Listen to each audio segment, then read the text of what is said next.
असहयोग आंदोलन इतने परवान पर चला, पानी बोले हिंसा हो गई। हम जिस हिंसा से मुक्ति चाहते, हम जो ब्रिटिशर्स हैं उनकी हिंसा से मुक्ति चाहते, तो हमारा रास्ता वही नहीं हो सकता जो दुश्मन। और फाइनली पूरी दुनिया को अपने मुखालिफ रखते हुए, पूरी दुनिया को अपने विपक्ष में रखते हुए उस आदमी ने असहयोग आंदोलन हुआ। ये चीज पूरी दुनिया को अपने खिलाफ करने की आदत है।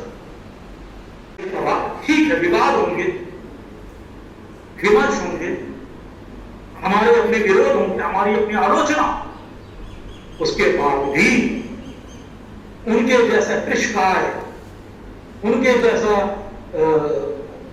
न्यूनतम कपड़े पहनने वाले, उसके बावजूद कि कोई देश पर इस कदर छा जाए, हमें और कोई दूसरा व्यक्तित्व नहीं मिलता। ये व्यक्तित्व का चमत्कार, वो कपड़ों की मोहताजी नहीं हो, वो रेमंड की मोहताजी नहीं है, वो अरमानी की मोहताजी नहीं है, और तो और वो एप्पल फोन और सैमसंग फोन उसकी भी मोहताजी।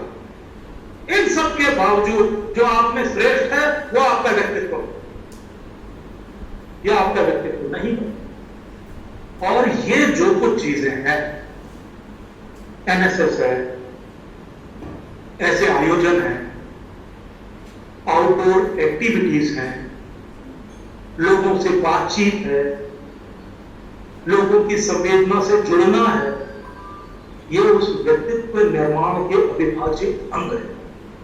आखिर एनएसएस को हम महत्व क्यों दें जब सब कुछ सिलेबस से होना, मार्कशीट सिलेबस से बने, मार्कशीट के बाद यदि किसी के विचार है वो उससे बनने, समाज में जगह जो है वो मार्कशीट से बननी, नौकरी में जगह मार्कशीट, फिर एनएसएस जैसी चीज,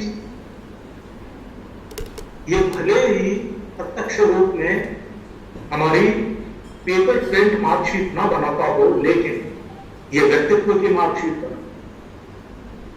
पता नहीं कौन सा इस वक्त उन्नति है। मैं एक साल एनसीसी में रहा और एनसीसी मुझे रुचि नहीं, तो फिर मैंने जो है वो, आवाज आ रही है मेरी? ओके। तो फिर जो है वो मैंने एनसीसी छोड़ करके एनएसएस ले लिया था और 4 इयर्स 4 साल बीकॉम सेकेंड ईयर से लेकर के एमकॉम फाइनल तक मैं एनएसएस में रहा, क्योंकि मैं एक चीज जानता हूं, इस बात का कोई दावा नहीं है कि मैंने व्यक्तित्व निर्माण कर लिया, नो, इस बात का दावा है कि हाँ, मतलब इंसान के पास एक दिशा होती, मैं चीजों को बेहतर समझने की कोशिश करता, वैसे नहीं समझता जो भीड़ मुझे बताता, और वैसे भी नहीं समझता जो मेरे पूर्वज मुझे बताने की कोशिश करता। मैं अपने सत्य अपने से खो देता।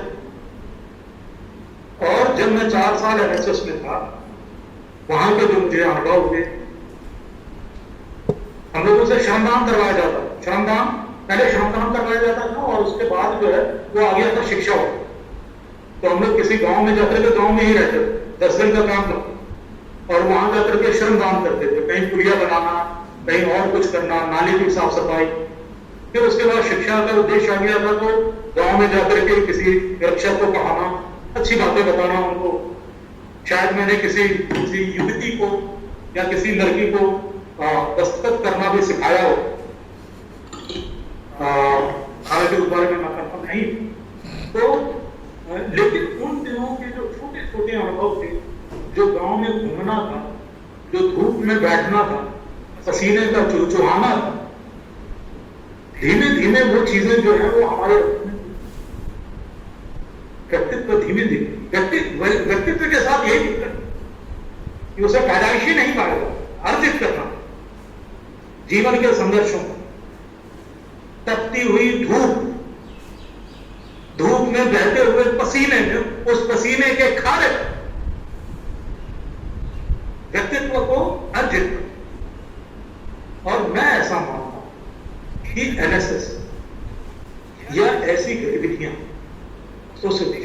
ये किया गया सार्थक प्रयास, वो हमें सिलेबस से बाहर आने का अवसर देता है। सबसे बड़ी बात तो ये,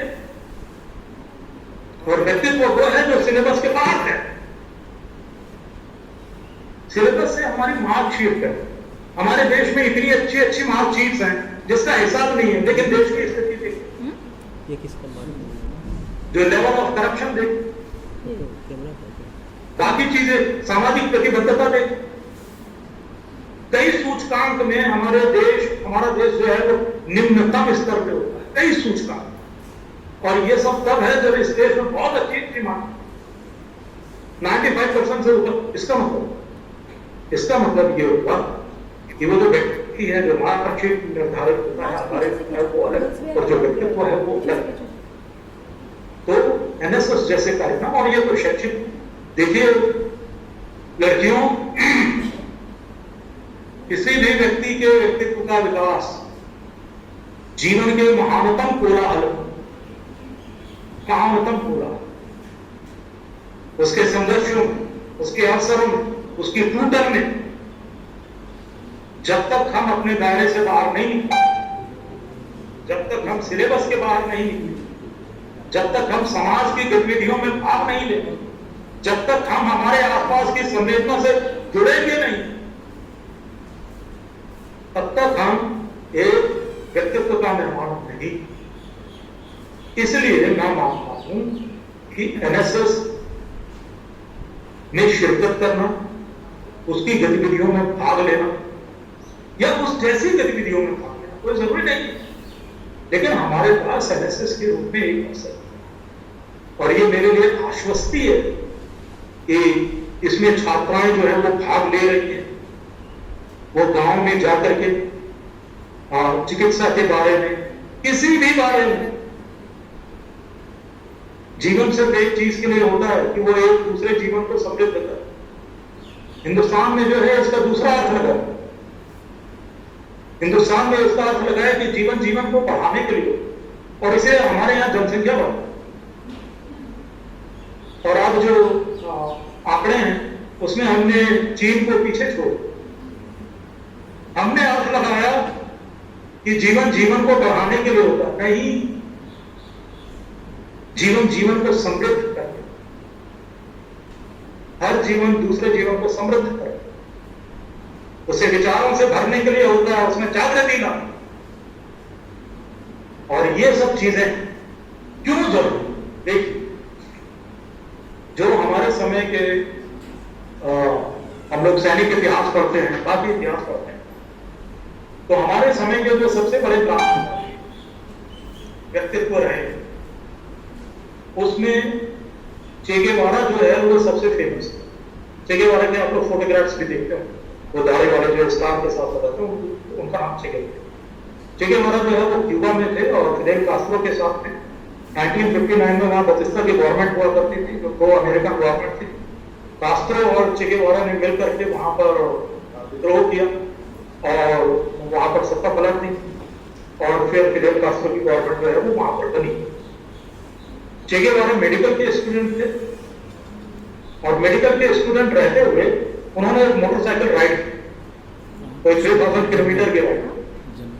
मैं बता रहा हूं कि जो आउटडोर एक्टिविटीज होती हैं, जैसे एनएसएस या बाकी एक्टिविटी, वो कैसे व्यक्तित्व का निर्माण हो। तो चे गेवारा ने मोटरसाइकिल राइड की अपने एक फ्रेंड के साथ, 3000 किलोमीटर की राइड थी, जो लैटिन अमेरिका की कोई 10-15 देशों में की गई थी। और मेरा ख्याल है कि चे गेवारा कोई साल भर तक जो है वो मोटरसाइकिल भी चलाते रहे, साल भर या 9 महीने के करीब चलाई थी उन्होंने। उस पर हॉलीवुड मूवी भी बनी है मोटरसाइकिल डायरीज के नाम से, और एक बुक भी जो चे गेवारा की लिखी हुई है, मोटरसाइकिल डायरीज। तो चे गेवारा जो है, उन्होंने वो जब मोटरसाइकिल राइड किए तो उन्होंने लैटिन अमेरिकन लोगों की हालत को देखा, तो संवेदना से वो जुड़े, उनमें विरोध की भावना आई और वो संघर्ष के लिए प्रेरित हुए। फिडेल कास्ट्रो के क्यूबा में पहुंचे, बतिस्ता की गवर्नमेंट जो है उनको हटाया और अपनी सरकार। एमबीबीएस करने से ये ज्ञान चे गेवारा को नहीं है कि मनुष्य के कल्याण के लिए, विद्रोह के लिए प्रेरित होना चाहिए। ये दुनिया के किसी एमबीबीएस में नहीं होता, और पीजी में भी नहीं होता है। आप एमबीबीएस के बाद यदि एमएस वगैरह कर लें, उसमें भी नहीं होता। फाइनली एमबीबीएस करने के बाद चे गेवारा जब आउटडोर एक्टिविटीज, मोटरसाइकिल राइड करते हैं, समाज से खुद को जोड़ते हैं, संवेदना से खुद को जोड़ते हैं, तब उनका व्यक्तित्व। आज हम जिस चे गेवारा को याद करते हैं वो व्यक्ति नहीं है, वो एमबीबीएस किया हुआ नहीं है, वो व्यक्तित्व है जिसने मोटरसाइकिल राइड करके पूरे लैटिन अमेरिका की आवश्यकता की समस्या को और वहां से उसने विरोध कि मैं इन समस्याओं को दूर करूं। तो आउटडोर एक्टिविटीज का हम जिस चे गेवारा को जानते हैं वो बुनियादी तौर पर मोटरसाइकिल राइड करने वाला और क्यूबा में विरोध को दर्ज कराने वाला व्यक्ति है। हम चे गेवारा को उसकी एमबीबीएस डिग्री के लिए याद, और अब तो लोगों को मालूम भी नहीं होगा कि गांधी के पास कौन सी डिग्री थी, उन्होंने ड्रॉप किया। उसके बाद जो कुछ किया तो एनएसएस कॉलेज में रहते हुए, यूनिवर्सिटी में रहते हुए वो व्यक्तित्व का वो जो अंश है उसकी पूर्ति करता है। ऐसी गतिविधियां, आउटडोर एक्टिविटीज उसकी पूर्ति करते हैं। हमें शिक्षा का जो वास्तविक मूल्य, शिक्षा का वास्तविक मूल्य क्या है? शिक्षा का वास्तविक मूल्य यदि किसी नौकरी को पाने में है तब तो उसे शिक्षा से कोई लेना देना। शिक्षा का वास्तविक मूल्य है कि वो एक व्यक्ति को व्यक्तित्व बनाती है। हम 15 इयर्स पढ़ाई करते हैं, 20 इयर्स पढ़ाई करते हैं, 25 इयर्स पढ़ाई करते हैं और देखते हैं कि हम व्यक्ति हैं। जहां से हमने शुरू किया हासिल ठीक है, नौकरी वगैरह हासिल कर ली जाती है और भी देखिए डीओपीओ भी आदमी शुरू कर ही देता है, फिर बाकी चीजें भी कर ही देता है, लेकिन वो बात कहां चलेगी? व्यक्तित्व कहां? तो पूरी एजुकेशन प्रोसेस वो सिर्फ इसी चीज के लिए होगी, एक व्यक्ति को व्यक्तित्व में बदल, एक शख्स को शख्सियत में बदल, एक पर्सन को personality. Whole education process, entire पूरी शिक्षा का एकमात्र उद्देश्य यही होना चाहिए, व्यक्तित्व निर्माण। उस प्रक्रिया में, उस प्रोसेस में एक हिस्सा है वो है नौकरी। हमारे यहां उल्टा हो, हमारे यहां हालत उल्टी हो गई है बात। हमारे यहां हो गया कि हर चीज को ताक पे रखो, हर चीज को स्थगित कर दो, सबसे पहले नौकरी हासिल। इसलिए दुनिया भर की नौकरियां हासिल करने के बावजूद हमारे पास व्यक्तित्व नहीं, समाज के पास कोई नई सोच नहीं। अब देखिए आप, हम लोग जो है आईटी में जो रेवोल्यूशन हो रहा है वो हो रहा है एआई, आर्टिफिशियल इंटेलिजेंस, आजकल चैट जीपीटी, फलाना ठिकाना। माइक्रोसॉफ्ट और गूगल में डेली जो है वो लगभग डेली फाइट कि कौन आगे जाए। जो नया रेवोल्यूशन आर्टिफिशियल इंटेलिजेंस और चैट जीपीटी हो गया, जो वो गूगल वाले कौन है, जो हमारे सीईओ है ना यहाँ वाले, पिचाई सुंदर पिचाई ने एक ऐड बनाया कि आप गूगल का जो एआई, उसने एक प्रोग्राम बनाया, सॉफ्टवेयर गूगल बार्ड करके बनाया, बार्ड करके, तो उसका इस्तेमाल कीजिए। वो बता रहे हैं कि जो गूगल ईमेल है या गूगल मेल, आपको जो ईमेल आती है उसको आपको रिप्लाई करने की जरूरत है। आप उनके ऐप को बता दीजिए, वही रिप्लाई करते। कहीं से कोई क्लेम लेना है, कहीं से और कुछ लेना है, तो वो सब रिप्लाई करते। दुनिया यहां जा रही है, और जब हम अपने आसपास देखेंगे कि हमारे आसपास क्या विषय है, तो मन में जो है वो शुद्धता का भाव आ जाता है कि हमारे पास यही विषय है। व्हाट्सएप आने के बाद इसने जिस तरीके से मनुष्य, खासतौर से एशियाई समाज, मनुष्य की क्षमता को जिस तरीके से प्रभावित किया, और किसी चीज ने कभी इतना प्रभावित किया, क्योंकि उससे जो है हर कोई दार्शनिक बना, हर कोई आस्तीन बना, डेली जो है वो कोई नया सिद्धांत। लेकिन इससे व्यक्तित्व का निर्माण नहीं, तो मैंने आज तक नहीं देखा कि व्हाट्सएप की वजह से किसी व्यक्तित्व का निर्माण। मैंने हमेशा देखा है कि अध्ययन की वजह से, किताबों की वजह से, संघर्ष की वजह से व्यक्तित्व बने। और जब व्यक्तित्वों की बात आती है तो मैं दशरथ मांझी का जिक्र करना नहीं, क्योंकि दशरथ मांझी एक ऐसा व्यक्तित्व है कि उसके पास और कुछ नहीं था, व्यक्ति के नाम पे उसके पास कुछ भी नहीं। उस इंसान के पास एक अच्छा घर तक, खाने के लिए अनाज नहीं, व्यक्ति के रूप में उससे ज्यादा अभावग्रस्त तो कोई हुआ ही नहीं। पीने के लिए पानी नहीं, रहने के लिए घर नहीं, पहनने के लिए कपड़े नहीं, और कितना अभावग्रस्त आदमी। लेकिन व्यक्तित्व देखिए, इसको व्यक्तित्व बोलते हैं, जो देश काल में ऐसे कर देता है, आकाशों की तरह से जो देश काल में फैल जाए, वो व्यक्तित्व। एक आकाश क्या, 1000 आकाश ऐसे व्यक्तित्व को नापने में कम पड़ता। अनंत अंतरिक्ष लगाया जाए तब कहीं जाकर के ऐसे व्यक्तित्वों का मापन हो। संघर्ष को कैसे अवसरों में बदला जाता है, एक व्यक्ति कैसे व्यक्तित्व में बदल जाता है, दशरथ मांझी इसकी मिसाल हमारे सामने पेश है। कैसे? जब से यह पृथ्वी बनी, जो विज्ञान है वो पृथ्वी की आयु 450 करोड़ ईयर्स था, और यूनिवर्स की आयु कोई 1450 करोड़ ईयर्स। पहले लावे के फॉर्म में, गैस के फॉर्म में थी, फिर लावे के फॉर्म में थी, फिर लाखों साल तक जो है बारिश होती रही, फिर ओशंस बने, दुनिया भर के प्रोसेस। जब से यह पृथ्वी बनी, जब से इस पृथ्वी पर जीवन है, कभी किसी ने नहीं सोचा था कि यह पहाड़ जो है वो टिक जाए। लेकिन एक व्यक्तित्व ने सोच लिया, और उस व्यक्तित्व का नाम है दशरथ। उसने बोला नहीं, यह पहाड़ अडिग नहीं है, मेरा संकल्प अडिग है, मेरा व्यक्तित्व अडिग है, मेरी प्रतिबद्धता अडिग। और पृथ्वी बनने के बाद यह पहला अवसर था कि वो पहाड़ जो है वो टिक गया, वहां से रास्ता निकल आया, दूसरे तरफ की दुनिया दिखाई देने लगी, और वहां से इसको व्यक्ति के नाम पर उस जन्मना, इतने अभावग्रस्त परिस्थितियों में तो कोई पैदा ही नहीं हुआ होगा जिन स्थितियों में दशरथ मांझी ने। मैं तो उनके घर गया लो, उनसे मुलाकात नहीं हो पाई। 2007 में जो है दशरथ मांझी का अवसान हो गया था।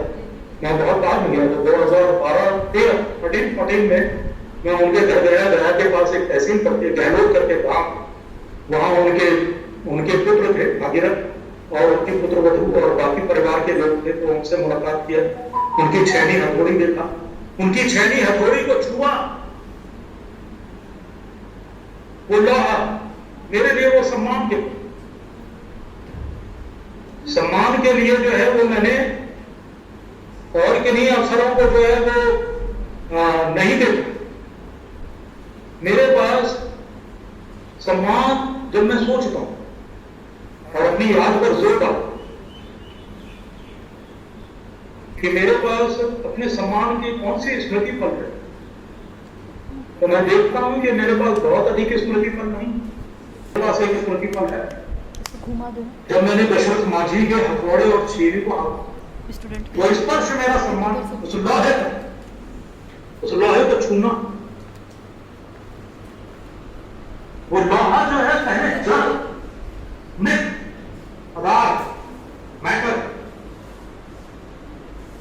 मर, दशरथ मांझी ने उस लोहे में जान,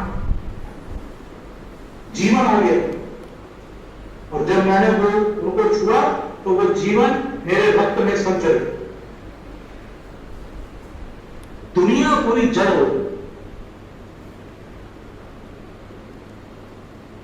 कर्महीन हो, उत्साहहीन, जीवनहीन होगी।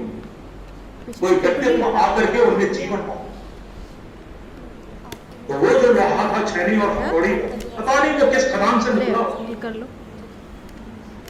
लेकिन जब वो दशरथ माझी के हाथ में आया, उस व्यक्तित्व के हाथ में आया, तो उसने उसमें जीवन, ये सारी चीजें सिलेबस के बाहर सोचना, सिलेबस के बाहर पढ़ना, सिलेबस को रखना, इसका अर्थ ये नहीं है कि हम सिलेबस विरोधी। सिलेबस एक दिशा है, हमें सोचने का आधार है, हमें बताता है हमारी भाषा को ठीक कर, हमें गणित के जादू के बारे में बता, हमें विज्ञान की दिशा के बारे में बता,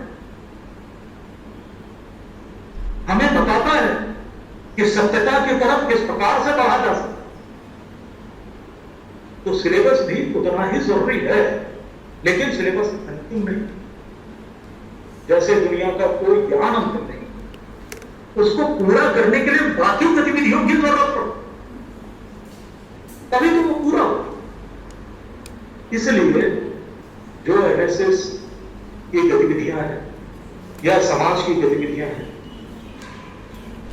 ये हमारे व्यक्तित्व निर्माण में सहायक। तो छात्राओं, हमें इन गतिविधियों में बढ़ चढ़ करके भाग, मार्कशीट को अंतिम मत मानो। तो अंतिम किसी के व्यक्तित्व का निर्धारण आज तक मार्कशीट से नहीं हुआ, और यदि हम आइंस्टीन की मार्कशीट निकालेंगे तो वो तो दुनिया की सबसे मतलब खराब मार्कशीट में शामिल हो। बचपन में तो उनको टीचर से बहुत सुनना पड़ता, कई ऐसे लोग थे।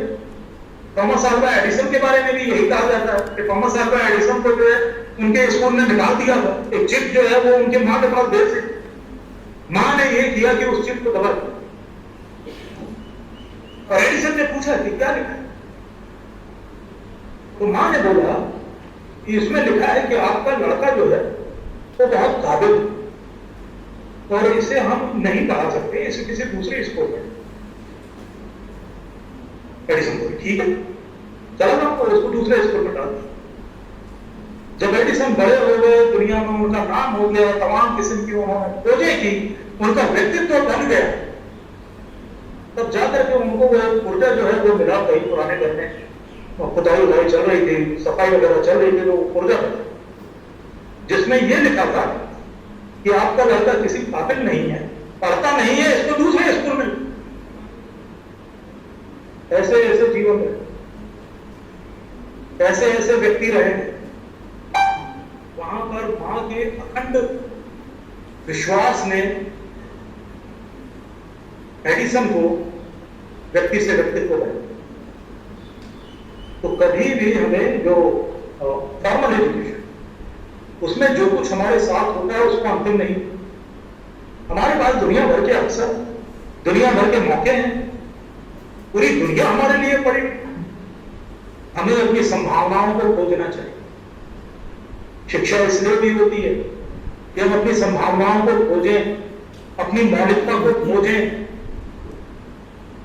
हर हम सबके जैसा नहीं कर पाएंगे, लेकिन दुनिया में कोई ना कोई एक चीज ऐसी होगी कि जिसमें हम सर्वश्रेष्ठ कर पाए।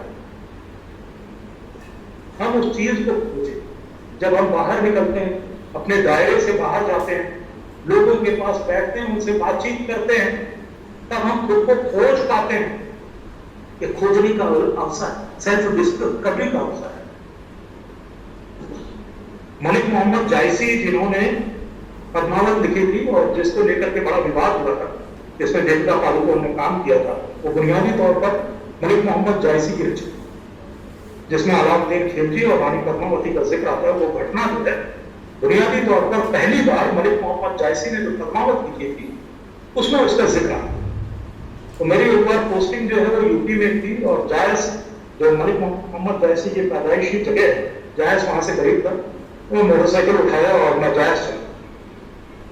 व्यक्तित्व क्या होगा, वो वहां एक फुटकर अंडे बेच रहे हैं। तो मैंने उनसे जो है वो जायसी जी के घर के बारे में दरियाफ्त, और मैंने सोचा कि वो उर्दू का इलाका है, तो मैंने दो अल्फाज जो है वो उर्दू के, और उस सामान्य से दिखने वाले बहुत ही मामूली दिखने वाले उस अंडे वाले जो बुनियादी तौर पर अंडे बेचने का काम करता है, उस उर्दू में मुझसे बात की कि मैं लम्हे भर को खामोश हूं, उसकी उर्दू सुन ली कि मैं इसकी उर्दू सुनूं, इस जबान को सुनूंगा, इस भाषा को सुनूंगा। ये एक दुनिया में कोई जरूरी नहीं है कि सब जो है वो बड़े ओहदे पे चले जाए। दुनिया में ये भी जरूरी नहीं है कि सबके पास अट्टालिकाएं हो, दुनिया भर के सुख साधन हो, उसके हाथ में होते हैं उसकी शख्सियत, उसकी जुबान, उसकी भाषा, बोलने का तरीका, अदायगी, दुनिया को एप्रिशिएट करने की उसकी आदत, अपने को दुनिया का केंद्र ना समझने की आदत, अपनी सारी चीजों को श्रेष्ठ का नारा लगाने की ना आदत, ये सब हमारे व्यक्तित्व को बने। तो मैं पहली बार मतलब मुझे ऐसा अवसर आया कि मैं उस बहुत मामूली से दिखने वाले शख्स की जबान से मुतासिर होकर के और लम्हात को जो है वो खामोश किया। मैंने फिर अपनी जबान की भीतर ही भीतर रिव्यू किया और फिर उसके सामने मैंने उर्दू नहीं।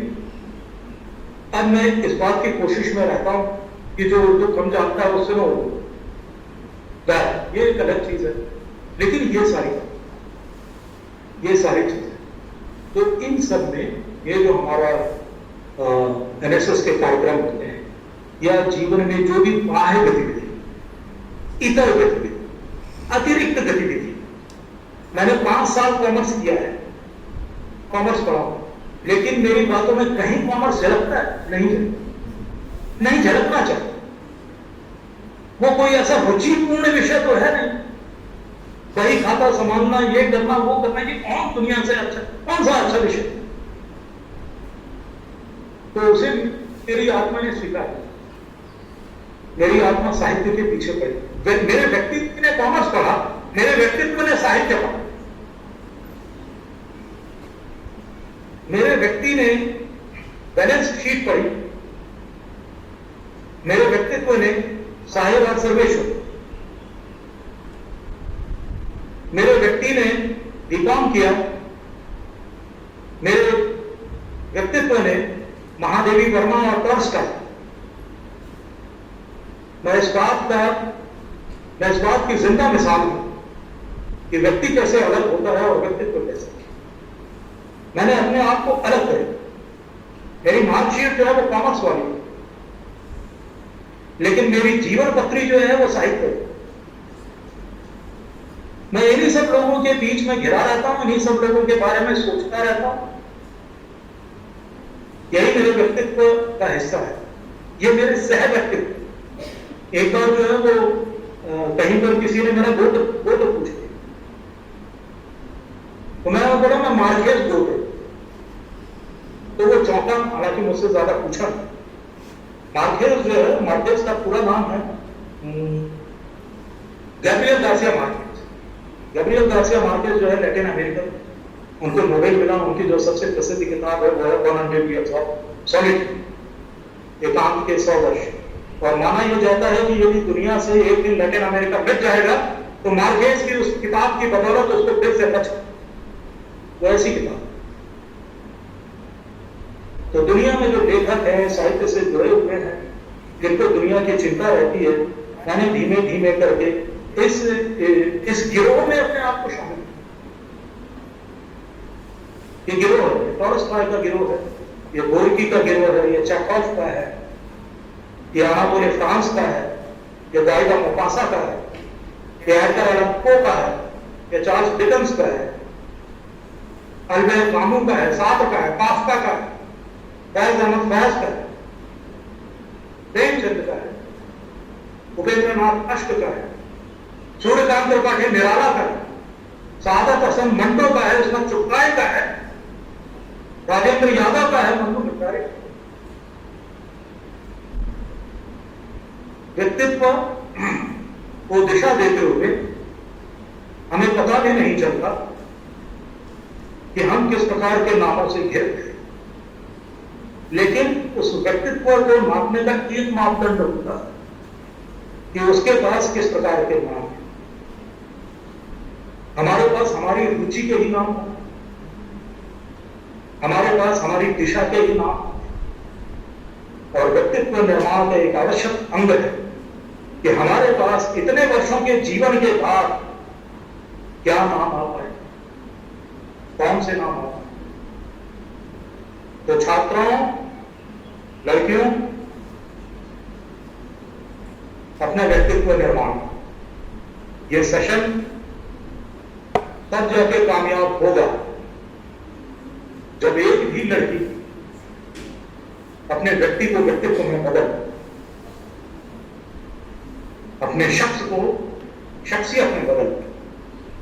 और मैं इस बात की आश्वस्ति दे कि इस प्रकार की गतिविधियां, आउटडोर एक्टिविटीज, समाज में जाना, लोगों के साथ उठना बैठना। मैं चाईबासा में था तो ये बहुत किया करता, जाके लोगों के साथ बैठ, वो जीवन को देखना, जीवन को एप्रिशिएट। कोई व्यक्तित्व जीवन को एप्रिशिएट किए बगैर नहीं बनता। भाई आपके पास सोच विचार आ जाए, आपके पास सोच विचार मान्यताएं आ जाए, लेकिन जीवन में उठे बैठे जीवन का अनुभव किए हुए व्यक्तित्व नहीं। तो इसलिए जो भी अतिरिक्त गतिविधियां कॉलेज में होती हैं, कहीं करके, मैं वाद विवाद में जाया करता, उसके पहले मुझे घर में घुनना बोला था। घुनने का मतलब होता है कि जो अपने बात मन में रखे, घुनना जो नकारात्मक। फिर कॉलेज में एक बार वाद विवाद में गया तो वहां पर मुझे बोलने की आदत लगी, और जब वो बोलने की आदत लगी तो अब तक चुप नहीं होता। बहरहाल ये सिर्फ जीवन जो है वो लगातार खोजने का, हमें अपने भीतर की अच्छाई, अपने भीतर की मौलिकता, अपने भीतर के विचारों, अब तक जो दुनिया ने कहा है वो अंतिम नहीं है, वो सच नहीं है। न्यूटन के पहले तक जो दुनिया बोलती थी वो सच नहीं था, न्यूटन ने नया सच निकाला। और वो सच अभी भी पड़े हुए हैं खुद को खोलने। एक व्यक्तित्व आता है और जो कुछ दुनिया बताती है अंतिम नहीं है। अपना सोचना, अपने विचार बनाना, दुनिया के सारे मुद्दों पर अपनी राय रखना, दुनिया के सारी संस्थाओं को अपनी आलोचना की सीमा में लेना, और हमेशा इस बात का ध्यान रखना कि असली व्यक्तित्व जो है वो संघर्षों के समक्ष, सुविधाओं में नहीं, सुविधाओं में नहीं, बिल्कुल सुविधाओं में व्यक्तित्व का ह्रास, सुविधाएं व्यक्तित्व के विरोधी, वो भले ही विचार के रूप में कुछ भी, लेकिन वो व्यक्तित्व के विरोधी। तो अपने संघर्ष को एक अवसर मान करके अपने व्यक्तित्व का निर्माण, जहां कहीं पर भी ऐसा अवसर मिले, चाहे एनएसएस के रूप में, चाहे एनएसएस के कैंप के रूप में, चाहे और किसी रूप बढ़ चढ़ करके, जहां बोलने का मौका मिले बोलना, जहां विचार रखने का मौका मिले विचार रखना, जहां अपनी बात रखने का मौका मिले अपनी बात रखनी है। दुनिया में तुम्हारे सिवा तुम्हारी बात कोई नहीं रख पाएगा। अपनी बात रखने की आदत डालो, उसे अपने व्यक्तित्व में शामिल करो। ये सारी प्रक्रिया इसीलिए,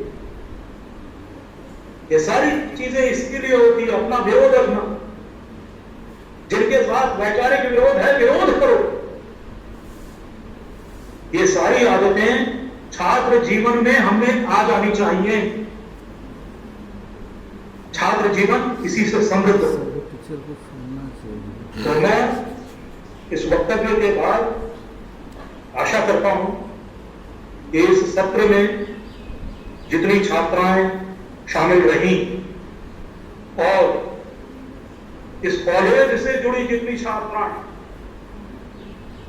और चाईबासा से जुड़ी जितनी छात्राएं और इस समय में जितनी छात्राएं, सबको अपने व्यक्तित्व में मेरे साथ ये आश्वस्ति होनी चाहिए कि मैंने 1 घंटे का सत्र किया था या 50 मिनट का सत्र किया था, लेकिन मैंने अपनी बात कुछ लोगों में संचित कर दी।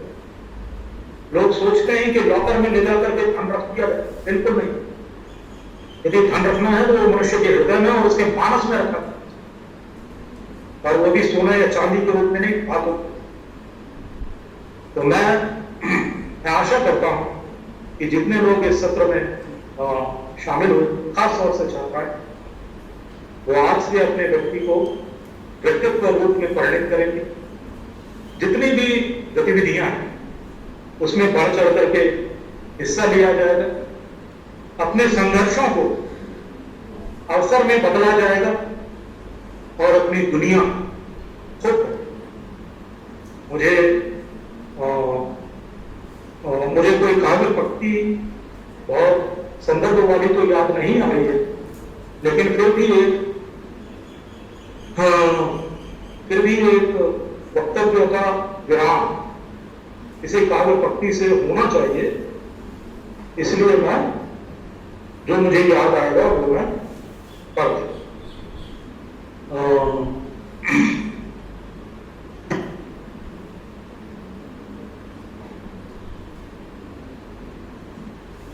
विश्व के सब आयुधों को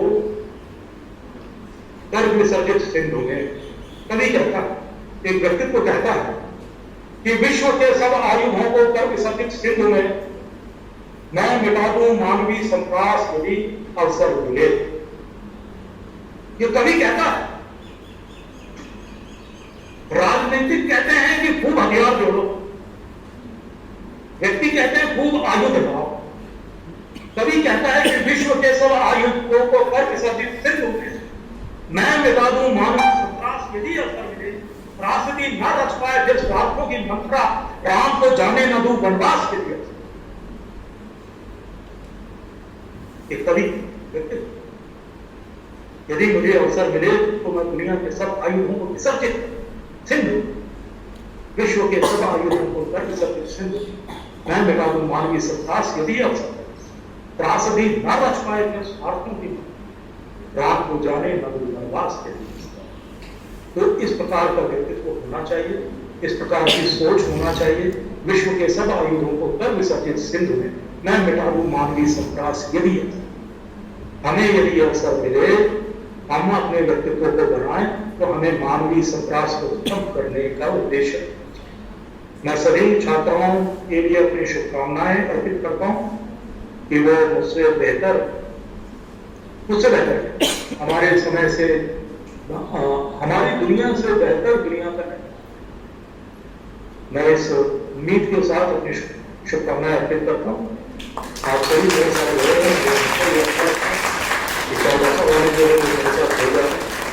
और मेरी बातों को सुन लेते हैं, तो मैं आप सबका आभार। जय हिंद।